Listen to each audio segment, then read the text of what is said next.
नमस्कार, मी मृणाली पिळणकर. तुम्ही पाहत आहात LS मराठी. पाहुयात काही महत्त्वाच्या बातम्यांचा वेगवान आढावा. भिवंडीत महाराष्ट्र दिन आणि कामगार दिन उत्साहात साजरा. महापौरांच्या हस्ते ध्वजारोहण.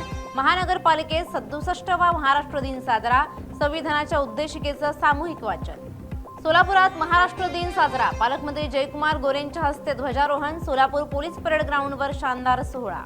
बीड कुणबी प्रमाणपत्राच्या प्रश्नावर जरांगे पाटील समर्थकांनी घेतली पालकमंत्री सुनेत्रा पवार यांची भेट.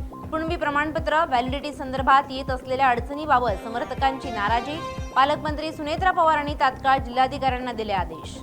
टिपू सुलतानला महाराष्ट्रात स्थान नाही अशा लग्नपत्रिका पाकिस्तानात छापा. आमच्यात या गोष्टी मान्य नाही. टिपू सुलताननं नेहमीच हिंदूंचा द्वेष केला. नितेश राणेंचं वक्तव्य. भोंदू अशोक खरातचा नाशिकमध्ये हैदोस. जादूटोण्याच्या नावाखाली कोट्यवधींची वसुली. अवतार पूजा न केल्यास मृत्यूची भीती दाखवून 5 कोटींची खंडणी. अशोक खरातला 9व्या गुन्ह्यात अटक. सुनावली 4 दिवसांची पोलीस कोठडी. यवतमाळ मारेगाव पेटलं. महाराजांच्या पुतळ्यावरून मोठा वाद. शिवप्रेमी आक्रमक, प्रशासन ठाम. पुतळा बसवण्याला प्रशासनाचा विरोध का? गावकऱ्यांचा सवाल.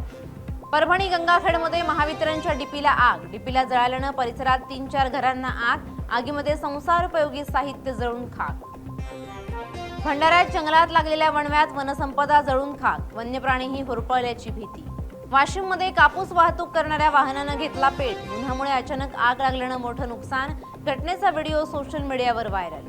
जालन्यात LCBचा मोठा प्रहार. 3 किलो गांजासह तस्कर जेरबंद.